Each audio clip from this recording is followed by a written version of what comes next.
Guess what's back? Business and Brews, where real business talk meets real people, and always fueled by a good brew. This time we're going podcast first, bite-sized, insightful, and built for conversations you'll want to share. I'm your host, Matt Pierce, founder and CEO of Immediate, and I'll be sitting down with leaders, entrepreneurs, and friends to talk about leadership, growth, and the stories that make business worth talking about. So grab your favorite brew, pull up a chair, and let's talk business the way it's meant to be talked about. Business and Brews, back, bolder, and better than ever. Hey everybody, welcome to another episode of Business and Brews. I'm your host, Matt Pierce, and today we've got Rick Elmore, founder of Simply Noted. Rick, glad to have you here with us. Thanks for having me. It's an honor to be here. Well, we like to get started with, as Business and Brews, start with a brew. You got anything you're sipping on or anything you want to give a little plug to? For much of my life, I was drinking pre-workout drinks with as much caffeine as possible to get ready for workouts, and then energy drinks to kind of keep me going throughout the day. But as I've gotten older, I've kind of backed away from that stuff to kind of take care of my body a little bit more. But I'm a little bit more of a coffee drinker nowadays. I do have a 6 and 8 year old, and I feel like I kind of just rolled into that, just being an exhausted first-time parent of 5 or 6 years ago. Or 8 years ago. I try to keep it simple now to make sure I can feel good every single day so I can go out and do what I need to do. Well, that's the way to do it, man. I literally was just having that conversation with somebody yesterday. They were asking about something and they were like, you used to eat that? And I was just like, dude, once I hit 40, everything changed. And so my diet and what I drink and eat changed as well. It's part of the process. Well, you've got a really cool story, man. I appreciated getting to do a little background on you and looking forward to this conversation today, but would love for you to just kind of tell us about your journey to get to where you are today. Sure. Yeah. Well, again, thanks for having me. I think I have a unique background because where I am today, if I would have, you would have told me this when I was 16 years old, I would have said you're crazy because I guess I've landed in an interesting space. But, for most of my life, I was an athlete. I had my childhood trauma when I was 7 years old. My father passed away. And I was kind of like, my mom kept us busy in sports. So I fell in love with sports. It was an outlet. I can get all my energy out, whatever anger out that I had. And I fell in love with football. I'm a big guy. As an adult, I'm 6'5", 250 pounds. Football was always something I gravitated to. When I was younger, it was a sport that you can hit people and not get in trouble for. And I thought that was always fun. But had a pretty good high school career and then got a scholarship to the University of Arizona. I come from a background or a family. My parents did their best, but they were never going to pass down money or business. So if I was never going to do something, I was going to have to make a name for myself. So I got a scholarship based off of, my athletic background. Went to the University of Arizona, was a 3-year starter for Mike Stoops. I led the Pac-10 back then in multiple stat categories. My junior and senior years, one was quarterback sacks, and the other one was tackle for losses. For a defensive player, quarterback sack is throwing a touchdown for a quarterback. It's Right. the most impressive stats you can do for a defensive player. So I had a really good career, but what made me successful was I was an effort guy. I didn't have this insane body length, strength. A lot of these guys that you see on those fields are literally born to be an athlete. They're like aliens. They don't even look real. Right. But I just went out there and I tried as hard as I can every single play. My draft profile literally said overachiever, high motor, constantly plays above his potential. All backhanded compliments, Right. When I was 23, it gave me a huge chip on my shoulder. But now being 38, I look back, I was like, hey, that's actually a great compliment. I'll take it. But Right. was fortunate to get drafted in the NFL. It's not what you think it is. 1% of the guys who get drafted make all the money that people think athletes make. NFL is actually the only professional sport when I played that the money is not guaranteed. So the MLB, the NBA, if you sign a contract, that money's guaranteed. Doesn't matter if you sign it, walk outside and get hit by a car, you're still getting your money. In the NFL, it was you made what you made up until that day. So if you sign a contract and they cut you the next day, they don't have to pay you anything. It was ruthless. It was absolutely ruthless. But the NFL stands for not for long for a reason. I was there for just 3 quick years. I got to live out my childhood dream. Yeah. I thought I was going to play for a lot longer, but I'm so thankful it didn't work out because it forced me to evolve and become something more than just an athlete. And I think a lot of people, when they have to reinvent themselves, they have an identity crisis, and it's an opportunity to go out there and learn and transition and become a different version of you. And I always took that very personal. I just took everything that made me successful as an athlete, overachiever, try hard, constantly plays above his potential, and just took it to my business career. Right. So then I got into medical device. Did you put all those things on your first resume when you went in? Yeah, exactly. You should have saw my first year in corporate was so brutal. It was like, going from the NFL locker room to Stryker Spine, top medical company, corporate arena, it was brutal. I mean, right. I used to be in the locker room. I went and did the whole corporate thing for 5 years. I was top 1% sales rep or top 5 sales rep in the company. Again, just because I worked harder than everybody else. Right. And secret here, guys, if you just work harder than everybody else, you're going to be better than 90% of the people out there. Most people won't even try. Yep. So I just got 5 years into it, and I saw where my career was going, and I wasn't really excited about it. I was like, I don't want to be middle management. All my managers are on the road. They never see their kids. They're divorced. They're hanging out at bars. They're doing all these things that just didn't fit my core character. So I knew I had to do something different. And I went back and did my MBA, which scared the living whatever out of me because I was never good at school. I'm sitting next to a window right now. When I was in school, I just always wanted to be outside. I wanted to be playing sports. I wanted to be riding my bike. I wanted to be hiking. But what I learned when I went back and did my MBA was now I'm actually interested in what I'm going to school for. And now that I'm going there because I'm choosing to go there and there's something there that I want to learn, I became obsessed with it. And I think that's what most people lack is interest in what they're doing. And when you're not interested, you're not going to put 110% into it. When I was an athlete, I was obsessed with football. I absolutely loved getting a sack. That was literally what drove me. Is I wanted to be the person who had the most quarterback sacks. So it drove me to work harder than anybody else because I wanted it so bad. And when I was going through my corporate career, I didn't want that career. I wanted something else so much more. And I wanted to learn business. So when I went back into my MBA, it was so much fun. It was actually life-changing. I was about a year into my program, and I had a marketing professor going through all the success rates in marketing. He ends this 3-hour-long lecture because we took 2 3.5-hour long classes every Wednesday for 2 years. So we're there for 7.5, 8 hours because they give you a break, you'd have lunch. And but anyways, at the end of this class, emails low response rate, direct mails low response rate, cold callings low response rate. He says, hey guys, you know what works better now, if not better than ever, is a good old-fashioned handwritten note. They get open 99% of the time. They're rare. People appreciate it. The mailbox is empty. We live in a digital world. Everybody's competing in the same space. Don't forget, to keep it personal. Send a handwritten note. And I was like, that makes so much sense. But who has the time? Nobody has the time. In my corporate career, I had 200 clients. It took me and my wife 2 weekends to sit down and just write the address on an envelope and stuff a printed Christmas card in there. But wait a second. If there's a way to scale this or automate it, I'm sure there has to be a business here. And I just got to work.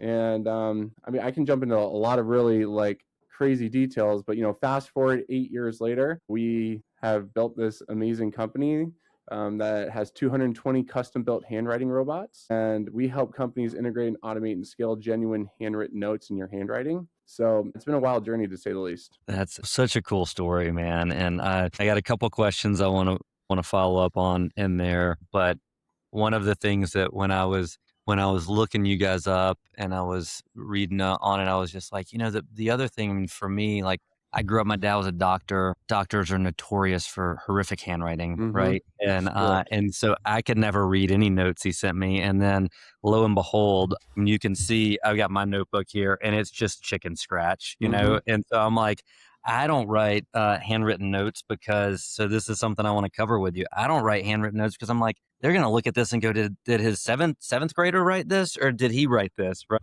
Yeah. So I want to jump into that, but I got two quick questions before we get into that. First off, when you were in the NFL, did you ever get a sack in the NFL? Yes. Yep. 2 sacks. Yep. Yeah. Who did you sack? Do you remember? Oh my gosh. I don't even remember his name. No, I'm putting you on the spot. Yeah. But it wasn't like you sacked Brady. I was going to be like, no. So I always played defense in preseason and then special teams for regular season stuff. Yeah. Got it. Cool. When you went back to get your MBA, what did you go back to Arizona or did you go somewhere different? Yep, went to the University of Arizona Eller Business School. I'm a huge fan of MBAs. I got my MBA, and what I found, my GPA when in my MBA program was so much higher than in undergrad, and it was one because I cared about what I was learning about more. Right? It wasn't this general, oh, I got to go take all these different classes, and then I get to go take a couple of classes in the major that I picked. It's like these are things I care about, and these are things that I know are going to have an impact on my career coming out of here. But the other thing that I found was a little bit of it was about the distractions, right? Like a lot of my buddies had already moved on. And so what I would do is I would go in and I watched my first semester, I would watch the people that were older than me that had gone on, started a career, decided to take a pause, come back and do their MBA. And I would watch them. And these were the people that would, regardless of what time class was, they would show up at 8 a.m. and they would leave at 5 p.m. And I was doing a project with one of them, and he's like, and I go, hey man, after class is over, I'm going to play basketball with some buddies at the gym, and then I'm gonna go work out. I'm gonna take a little nap.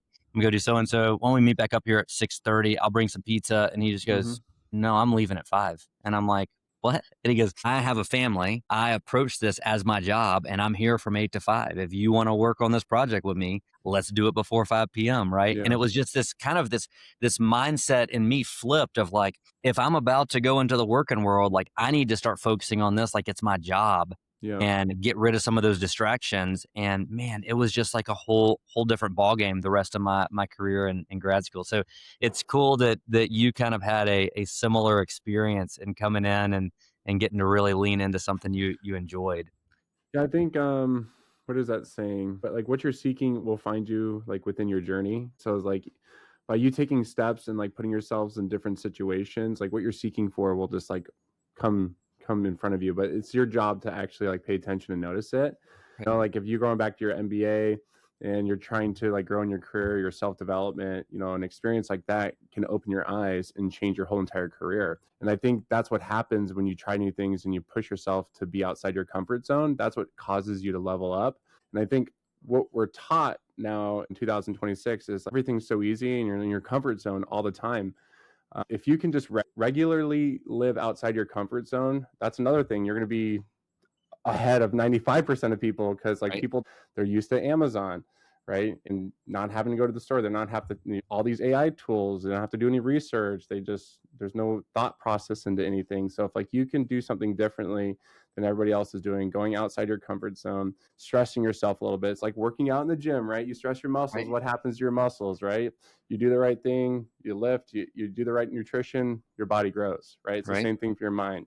Stress your mind, take care of your mind, hydrate your mind, nourish your mind, and watch what happens. Right. And it's just a concept it makes like a lot of sense, but it's so hard to do because it Right. takes massive discipline. And I think Yeah. that's another thing. If you can master discipline, there's a whole recipe, right? There's master discipline too, and you'll still be a lot further than a lot of people. Yeah. Well, man, I'm just super encouraging to hear you share that. And I know our listeners are getting value from that because it like to come from someone who has achieved, the highest stage of an athletic career and took some of those same principles that got you there and then are now investing those into a professional career and building a business. I just think that's something that's super encouraging. I know it's good for me to always hear things like that. I was speaking recently at a university to an entrepreneurship class, and my one of my comments was similar. You got to get comfortable with the uncomfortable, and Mm-hmm. the more you push yourself, the first time or two you do it, it is so uncomfortable and it Mm-hmm. just feels weird, whatever it is. But then once you've done it a few times, you're kind of like, oh, you know what? Like I've done this before, and like here I'm going to keep pushing. And when you continue to do that, you really start to push those boundaries and start to see some growth that, quite frankly, in a lot of cases, you didn't know you could experience. You didn't know you could get there. So I think that's really encouraging to hear you say. So let's talk a little bit about Simply Noted. And obviously, you gave us a little bit of the genesis of it. I'd love to hear fun stories of building it. I know every business and every entrepreneur has some good, whether it's a Yeah. good sales story or a good problem solving thing. I find myself in I find myself in a situation where we're just solving problems on a regular basis, and so I'd love to hear something like along those lines, and then yeah, just talk a little bit more about like kind of what you look for, like when you're trying to bring in a new client. Are you going directly to individuals, or are you going to companies and doing kind of like enterprise wide type clients? Tell us a little bit more about the business. I always tell my co-founder, who's my best friend I've known since I was 9 years old. He came out from California and helped me start the business. We always joke is like, when we're done with this, we're going to write a book, and it's just like horror story. Every chapter is going to be a different horror story, because it's just been like literally challenge after challenge after challenge.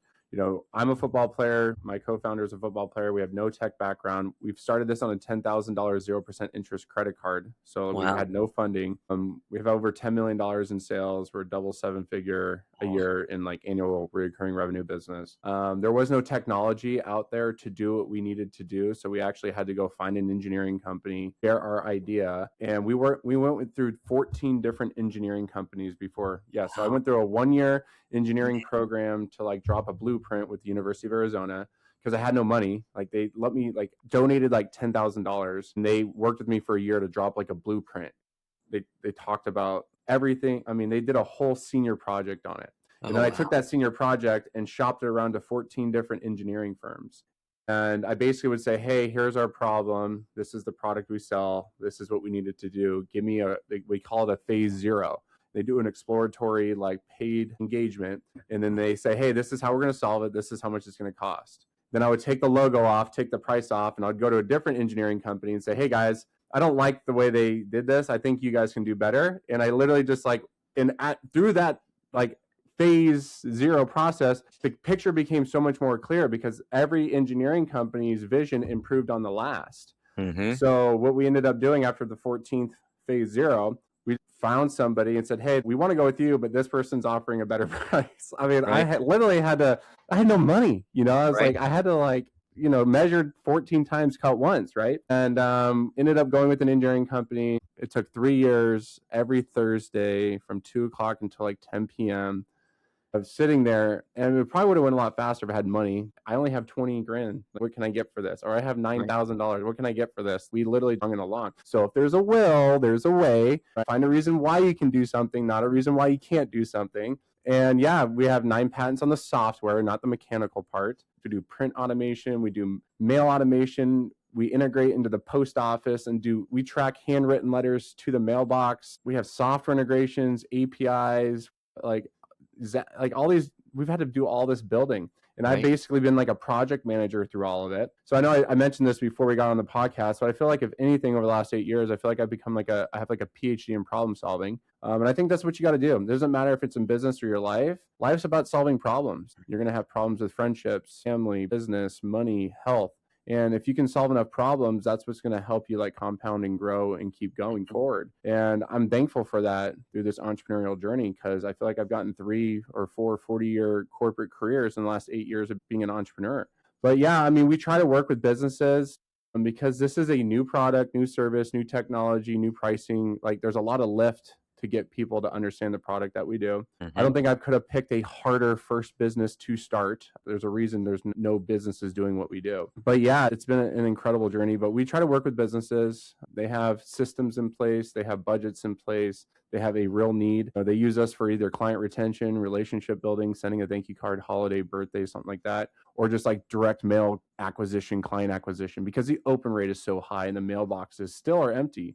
Like, I don't know. I get it. Like everything's getting more expensive, but like go to your mailbox. Like I go to my mailbox every day, and I kind of use it to see like what other companies are, how they're marketing. No, but Right. our mailbox is still empty. Like if you thought about the 90s, right? Yeah. Mailboxes were completely packed, Mm-hmm. absolutely packed. And it's just a media or a medium to compete where nobody else is competing right now. And it's an opportunity to stand out, especially if it's written in pen, because perception's reality. People are going to think you sent it. We don't put branding on it, no logos. We use real forever stamps, no barcoding. Like it literally looks like you sent them a handwritten note. It's cool tech. Right. Yeah. It's very cool. So cool. Well, and I agree with you. The problem solving piece of the puzzle is something that if I was just telling one of my daughters the other day, they were asking something just about life. And I told them kind of similar to what you just said. I go, look, if you can get really good at solving problems, you're going to be really good at life. Yeah. It's just because I tell people often that, I don't know where I heard this first, was a long time ago, but it was somebody told me that life is 10% what happens to you and 90% how you respond. Mm-hmm. Yeah. Right. And you can plug that into pretty much anything. Yeah. And if you're prepared and you're thoughtful and you're willing to lean into problems and figure out how to make things happen, you can usually get there. I So like that saying. It makes me think of, I forget how it is, but it's like, it's not about how you react, it's about how you respond, right? Like, yeah, so many people just react out of emotion or out of fear or out of anxiety versus like taking a second, taking a breath, stepping back from whatever's happening and thinking about it and then responding, right? right. Like if you, it's a problem everywhere. Like that, taking this out of decisions that you're making so you can actually think through problems in a way that's going to lead to a better solution than responding and taking action. That's a skill right there to work on. And Yep. you can practice that every day. Every day something happens to all of us. Doesn't matter if it's an email or a bill or a whatever problem. You can pause, take a breath. Don't say your gut response, right? Right. Like that's not the right thing. That's an emotional reaction, right? Right. And then like, all right, I'm going to think this through and then I'm going to respond in the way that's the right way. That's a Yeah, skill a lot of people need to work on, it really is. Yeah. My second job, I was working in Boston, and I had someone on my team who was really good at their job, but they could just fire off these emotional responses, and they were in kind of like an account management type role. And I remember I saw an email come in one day, and I was living in Atlanta at the time. I was in Boston every other week, and I saw this email come in, and it was not a good email. It was just like bad news, and they were kind of arguing's not the right word, but they were kind of complaining about something maybe. And I jumped up from my office and I ran down the hallway and I got there and I said, you haven't responded to that yet, have they? And they're literally just typing it out, giving that look, and they're so mad, their face is red. And I go, here's the deal. Our office was connected to a mall. And I said, I want you to type all that out, get it all out, get up, go down to the mall and take a 15-minute walk and then come back and reread this. And then I want you to tweak it. And if you feel good about it, hit send. And they did it. And then they came to my office and they said, oh, open it up, read it, see what you think. And in my mind, there's part of me that's like, oh, this is not going to be good. Like, let's see if it worked. But sure enough, it was like they got to a place where I got those initial thoughts and like feelings and argumentativeness Mm-hmm. out. And then I came back and go, all right, you know what? I don't need to say all those things. I can handle it by Yeah. doing this. And so it's a really good lesson. I've tried to employ that with other people. In a lot of cases, if you can get something off your chest and then take a pause, come back, redo it, it's Yeah. gonna go a little bit better, And so, Your future self will thank you. yes, 100%, 100%. Yeah. Well, I know we've got here a few more minutes before we wrap up. Let's talk a little bit about the future. I know that how long have you been doing this for now? 8 years. 8 years. So 8 years in, and when you think about over the next, call it 5 years, I mean, you can start with this year, but anything you like foresee coming this year, and then over the course of the next few years, how you'd expect to see this business continue to grow or evolve. And Yeah. before we wrap up too, I'd also like to hear just your thoughts on, really cool that you're doing this with one of your buddies since you were 9 years old. Can you also like hit on how this has impacted your friendship, like working this closely together and what that's Sure. been?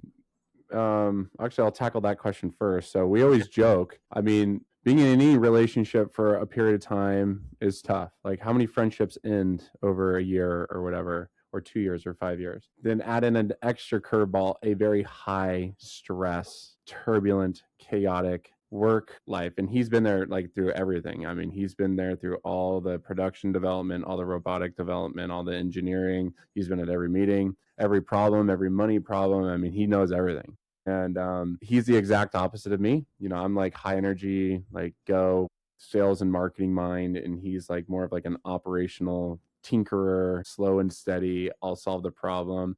So we have like a very like yin and yang, Mhm. relationship when it comes to that. But I think it's very rare to have those types of friendships in your life. I have a lot of all my groomsmen that were in my wedding I've known since I was 9. I don't think I've worked with all of them like I've worked with this person, but yeah, it's very rare. And I'm very fortunate to work with somebody and partner with somebody that I trust with like Right. literally everything. I mean, because this Right. is everything. This takes care of my family. This takes care of our employees' families. And I never have to worry about it. So that is a blessing. Growing a business takes like a team. And if you don't have a good team, good luck growing a business. Right. You have to rely on people. But yeah, for the future, we've been doing this a long time. I don't think mail is going anywhere. If anything, I think it's going to have a massive comeback. We went through the software revolution. Now we're going through the AI revolution. I am 100% sold on what AI is going to do for business. I do AI like implementation consulting for like 1 or 2 companies at a time. I do think in a roundabout way, AI just had like its iPhone launch moment about 6 weeks ago.